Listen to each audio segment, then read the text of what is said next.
Let our consciousness enter the new era first. Let our consciousness enter the new era first. Xie Feng. February 7, 2025. Now that we have cars, trains, and airplanes, would you still travel long distances in an ox cart or a horse-drawn carriage? Now that we have smartphones, would you still write letters and deliver them to the post office for a mailman to send them thousands of miles away? Do you still use an abacus? Do you still walk 2 kilometers to fetch water? Do you still carry a basket of dirty laundry to the river to wash your clothes? Do you still build houses by stacking mud bricks? Now that you have the second home, are you still eager to get married, start a family, and raise children as a safeguard for old age? The era of life genuine has arrived, a time of universal brotherhood, where the whole world is one family. Are you still foolishly enthusiastic about sacrificing yourself for your nation? Nations like the United States, Germany, Russia, Iran, and China will soon become things of the past. The nation itself will turn into a historical phenomenon displayed in museums. Will you still insist on distinguishing "this is our country" from "that is another country"? Artificial intelligence has been born and is growing rapidly. Do you still want to become an accountant, lawyer, teacher, clerk, or statistician? Robots will soon replace almost all manual labor. Do you still intend to rely on physical work for survival? Will gas stations still employ workers dedicated solely to fueling vehicles? Every job that can be programmed will soon be replaced by automated systems. Will human operators still be needed? As more government departments are compressed or abolished, do you still aspire to be a civil servant or climb the bureaucratic ladder just to scrape by? With the emergence and growing dominance of silicon-based life, we will eventually realize that humanity is gradually evolving into an unnecessary species on this planet. People will become consumers of Earth's resources and producers of waste, destructive forces rather than its protectors. Reflect on this. Are we now on the eve of a great purification? Is it still worthwhile to strain one's brain trying to start a business and become rich? In the future, most of our interactions will not be with concrete individuals but with virtual information. Every smartphone user should ask themselves, do you spend more time scrolling on your phone or engaging in face-to-face conversation? Facts and trends indicate that, in the future, people's need for spiritual and soul wealth will far exceed their need for material wealth. Perhaps the joy and comfort brought by someone far away will far surpass the spiritual satisfaction provided by those nearby. Clearly, seeking the source of spiritual and soul wealth is far more important than merely making money. Those who do not plan for eternity are unfit to plan for even the present moment. Those who do not plan for the whole situation are unfit to plan for even a small domain. Those who do not plan for their entire life are not capable of planning even one undertaking. Those who do not plan for heaven are not fit to plan for their whole life. Times are evolving. In an era of development, traditional ideas and methods will not continue along their old trajectories. Only by breaking free from the constraints of traditional culture and the shackles of conventional production and lifestyle can we align with the laws of the new era. If we cling to the old ways, we will inevitably be eliminated by the new era, just as television and newspapers are gradually being phased out. Marriages and families will be phased out, nations will disappear, and even political parties and religions will be eliminated. Similarly, current forms of currency will become obsolete, and officials and billionaires will be replaced. Only those with a perfected soul garden will endure. Let our consciousness enter the new era first and then strive to have our bodies follow. Be the servant of all. Xie Feng. February 5, 2025. Jesus Christ told us, be the servant of all. Matthew 9 verse 35. Whoever exalts himself will be humbled, and whoever humbles himself will be exalted. Luke 18 verse 14. Being a servant brings boundless benefits. Observe those around you. Those who seek to be served by others often suffer from illness or misfortune. Though they enjoy the service of those around them, they endure discomfort and pain. In contrast, those who willingly serve others are always healthy and full of vitality. The way of heaven is just. The tiger is mighty, yet it is not given wings, nor is it allowed to reproduce excessively. The mouse is lowly, yet it is granted the ability to thrive and multiply boundlessly. The way of heaven does not allow any one being to monopolize all advantages. Be a servant to all from the depths of your heart. Serve others willingly, wholeheartedly, and with devotion. Do not concern yourself with whether those you serve are good or bad, and do not calculate whether you should serve or not. Do not dwell on who owes whom. Instead, be like the sun, radiating light and warmth to those around you. Be like a blooming flower, offering the beauty and fragrance of your life. By doing so, you will reap at least two great rewards: enduring health and a guaranteed place in the heavenly kingdom. Never expect others to serve you. To enjoy the service of others is to incur a loss in the way of heaven. Never calculate gains and losses, simply present the best and kindest version of yourself to the world. Never seek praise from others. The more one delights in worldly success, the further one drifts from the heavenly kingdom. Never think that old age entitles you to be served. Never entertain such thoughts. Even at the age of 120, one can still serve all beings and be the servant of all. Until you reach the heavenly kingdom, never waver in your commitment and determination to be the servant of all. Never harbor the slightest doubt about the guide's roadmap. When your faith wavers, the foundation of your life will tremble, your path will become unclear, and demons and evil spirits will seize the opportunity to invade. Be a servant, never a slave. Xie Feng. February 6, 2025. A servant is a voluntary and willing helper, whereas a slave is someone forced into labor, suffering hardship under oppression, and losing their dignity in submission. Why be a servant? Because Christ Jesus taught us to be the servant of all. If one wishes to earn the respect of others and become a leader revered by many, one must first become the servant of all. I would like to add two more points. Only those with the mindset and state of a servant can be accepted into heaven, and only those with a servant's awareness can maintain inner peace and physical health. Why not be a slave? Because a slave is a product of oppression by a dominant force, not the result of a voluntary choice. A servant retains dignity, whereas a slave has none, therefore, one must never become a slave. Being a servant is a privilege reserved for noble and strong individuals. Only the strong can truly serve others. The pitiful and weak do not have the qualification to be servants. Look at the grass, wildflowers, trees, insects, birds, and animals across the vast mountains and land. Who takes care of them? When a gentle drizzle falls, nourishing everything and bringing vitality to all, who sends this life-giving dew to sustain the creatures of the earth? Do you see it? The one tending to all life is the greatest creator. Does the greatest creator not resemble a loving servant? Now, look at a shepherd. Does the shepherd not resemble a servant?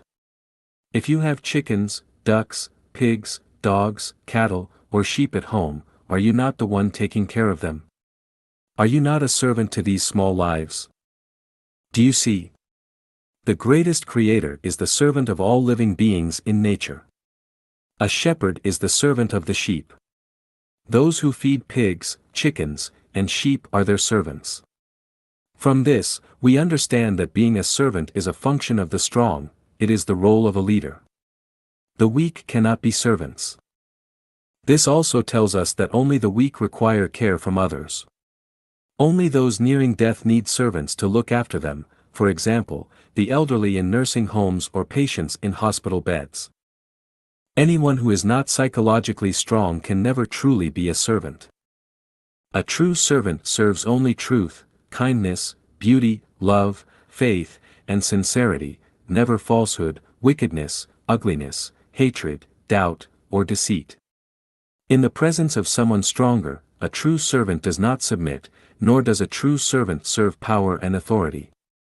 Only those who give and dedicate themselves selflessly and willingly can be called servants. Those who operate on a mere transactional basis are not true servants. Only the humble can be called servants, the arrogant can never be true servants. Only the strong, who compassionately care for the weak, can be servants, the weak can never be true servants. Only those who treat others as equals can be servants, those who flatter, grovel, bow and scrape, or curry favor can never be servants, such people can only be slaves.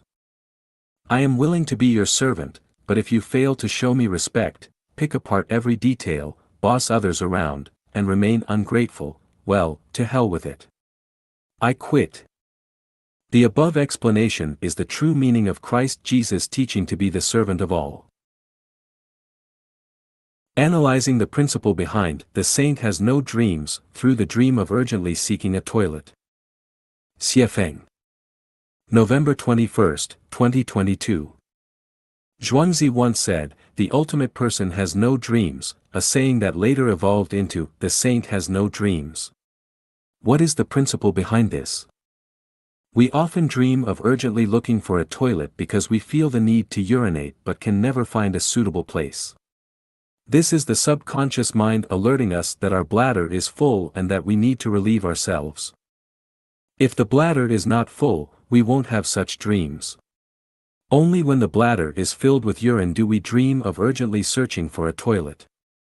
From this, we can identify a pattern. If our physiological condition is normal, we will not dream. However, when a physiological issue arises, we will have corresponding dreams. Similarly, most people experience nightmares, being chased by ghosts, villains, or wild beasts they fear, or facing natural disasters such as floods or landslides. These dreams indicate that fear or anxiety exists within us. This suggests that when there are disturbances in our mental state, we also experience corresponding dreams. From this, we can conclude, when a person encounters physiological or psychological issues, the subconscious mind uses dreams as a warning signal. Dreams serve as indicators of problems in our physical or mental well-being. This leads to another observation: the more frequently one dreams, the more it suggests unresolved physiological or psychological issues. Conversely, the fewer dreams one has, the fewer problems there are. If a person does not dream at all, it indicates complete harmony in both body and mind. This clarifies the principle behind "the saint has no dreams." Saints maintain balance in both their physical and mental states, so they do not dream. If this analysis holds true, then the frequency of dreaming can serve as a touchstone for measuring one's progress in spiritual practice and cultivation. Frequent dreaming suggests an incomplete practice, fewer dreams indicate significant improvement, and rarely or never dreaming signifies that one has achieved mastery in practice and cultivation. Here are some dream scenarios to consider. Dreaming of urgently looking for a toilet indicates that the bladder is full. Dreaming of eating food suggests that you are hungry. Dreaming of intimate contact with the opposite sex, even achieving sexual satisfaction, indicates a lack of sexual activity in your life. Frequently dreaming about a specific person or certain people suggests unresolved emotional entanglements or karmic debts with that person or those individuals. Dreaming of wearing new clothes indicates that you lack adequate clothing or may soon experience a loss. Having nightmares signals inner worries or fears. Dreaming of being unable to move your hands or feet, or being unable to speak, suggests poor blood circulation in the cardiovascular system. You may need to adjust your sleeping posture. Dreaming of feces, or feces sticking to your hands or feet, suggests that it's time to bathe, wash your clothes, or clean up your living environment. Other dreams can be interpreted in a similar manner. The above analysis is purely my own reasoning and may not be entirely accurate, it is provided for reference only. The revelation of dreaming about finding a toilet when urgently needing to urinate. Xiefeng. The myriad phenomena of the vast universe are akin to a wordless heavenly book. Dreaming of urgently needing to find a toilet is one such phenomenon, a chapter in this heavenly book. We need to read it carefully and understand what this heavenly book is trying to tell us. When we fall asleep, we lose awareness of the external world and instead enter the non-material world. When awake, if we feel the urge to urinate, we find a toilet to relieve ourselves. The key question arises when we are asleep and unconscious of this urge, yet the self in the dream becomes anxious to find a toilet. Within the dream, we are awake. This brings up several questions. Are we asleep or awake when we dream? Outside the dream, we are asleep, but within the dream, we are awake. Does this mean there are two versions of me? Is it the physical urge to urinate that awakens the me in the dream, or does the dream self become aware of the urgency? When we are deeply asleep, our state resembles that of a vegetative condition or even a living corpse whose heart is still beating. Why, then, does a conscious me appear in the dream? Does this suggest that when we die, another version of me continues to exist? Let us analyze and reason through this step by step. Undoubtedly, when we are asleep, we are unaware of the happenings in the material world around us unless stimulated by loud noises, shaking, or a sudden sharp sound. However, if the body experiences physical discomfort, such as pain, intense hunger, thirst, or the need to urinate, the dream self may engage in activities to resolve this discomfort. In more severe cases, we may wake up entirely. This indicates the existence of both a waking me and a sleeping me. Paradoxically, the waking me is often less sensitive, whereas the sleeping me becomes sharper and more alert. The revelation here is that our intuitive, spiritual self is more sensitive and accurate than the rational self we rely on in the waking world. Further, it suggests that feeling and intuition are more reliable than analysis, and spirituality trumps rationality. The self inside the dream and the self outside it are not entirely the same. While the waking self can easily address physical needs like urinating by finding a toilet, the dream self often fails to find a suitable place. Similarly, a hungry person might dream of a lavish feast, but the dream cannot resolve the hunger. This demonstrates that physical issues require material world solutions, whereas mental and spiritual challenges demand resources from the non-material world. When the bladder is full, the only solution is to empty it. Light sleepers may wake up to urinate, while deep sleepers might wet the bed. If the bladder is empty, there is no dream of urgently finding a toilet. This teaches us that if our body is healthy, our mind free of distractions, and our heart at peace, we will rarely dream. Only specific triggers, like a full bladder, cause such dreams. By extension, if we are not hungry, we won't dream of food. If our heart harbors no fear, we won't have dreams of being chased by jackals, tigers, leopards, robbers, or evildoers. Other dreams follow the same pattern. From the perspective of psychoanalysis, humans have the conscious, preconscious, and subconscious mind. Consciousness during waking hours belongs to the conscious mind, while dreaming of finding a toilet stems from the subconscious. Sudden insights while awake arise from the subconscious. For instance, Dmitri Mendeleev's creation of the periodic table of elements was a result of his subconscious. In Buddhism, the 8 types of consciousness include eye, ear, nose, tongue, body, mind, manas, and aleya. The first 6 belong to the conscious mind, while aleya corresponds to the subconscious. Dreaming of finding a toilet is related to the manas consciousness. This raises another question: what kind of consciousness drives bees to make honey, spiders to weave webs, and migratory birds to navigate their journeys? My answer is that they do not operate under any specific type of consciousness, they act purely on instinct. But then, what is instinct? Instinct is precisely subconscious awareness, which aligns with what Buddhism describes as aleya consciousness. From the perspective of spiritual cultivation, humans have a small self and a greater self. The small self represents conscious awareness, while the greater self embodies subconscious wisdom. The greater self determines everything about the small self. This brings us to an intriguing question: who exactly is searching for a toilet in the dream? We must first ask, who designed this dream scenario where we urgently need to find a toilet? The answer is obvious, it is the subconscious. Then, is the subconscious me still truly me? My answer is this: the subconscious is the Tao.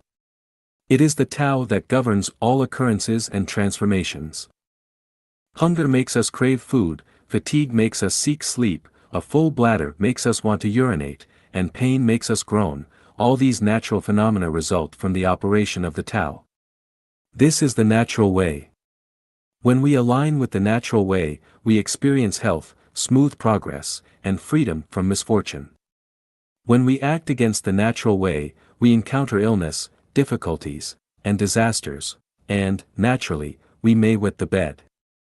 The ultimate revelation of dreaming about urgently finding a toilet is this: the Tao governs all events and changes.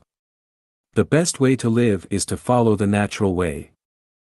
With this understanding, we see more clearly that the higher the level of a life, the more it seeks spiritual matters, while the lower the level, the more it pursues material rationality. This is why the guide encourages us to live a spiritual life rather than a rational one, because rationality is a human trait, whereas spirituality is a celestial trait. Rationality belongs to the material realm, whereas spirituality belongs to the non-material realm. True feelings everywhere across the world. Xiefeng. January 31, 2025. Having journeyed through more than 60 cycles of spring, summer, autumn, and winter, I have walked this path wrapped in true feelings. Whether in Africa or Oceania, Asia or North America, I have encountered genuine kindness and warmth wherever I have traveled. The true feelings I speak of here refer to emotions that are given freely and selflessly, without any ulterior motives or expectations of return. First and foremost, my parents embody true feelings more than anyone else. I have never sensed even the slightest trace of self-interest in their love and care for me. I have never felt that they expected filial repayment from me. My mother, in particular, always gave silently, never complaining, never asking me for anything. In my heart, my parents are like two Buddhas. Among the most unforgettable friendships in my life's journey are those with Xue Binyi and Lu Jinkai. Their kindness toward me was crystal clear and pure, without the slightest impurity. Whenever I recall the countless things they did for me, I feel deeply ashamed, as their noble character is far beyond my reach. In moments of hardship, thinking of them fills me with strength. They are a vast source of spiritual energy within me. When I think of my elementary school teachers, as well as those from middle school, technical school, college, and university, I feel the depth of their sincere dedication. I never did anything for them, yet from them, I received an endless wealth of knowledge and spiritual nourishment. Throughout my journey, true feelings have surrounded me like a protective halo. There was a classmate in middle school, a few black employees who worked for me in Africa, the newly appointed police chief and officers in Linsang during the construction of the fourth home of Life Achanuan community, as well as the handsome police officer and the public security director in Xinjiang during the construction of Gizer home. Thinking of them, I am deeply moved by their sincerity. Of course, the true feelings of the Chanyuan celestials in Life Achanuan are even purer, completely untainted by any self-interest. Just like my 2 elder brothers and 3 younger brothers, they have never sought anything from me,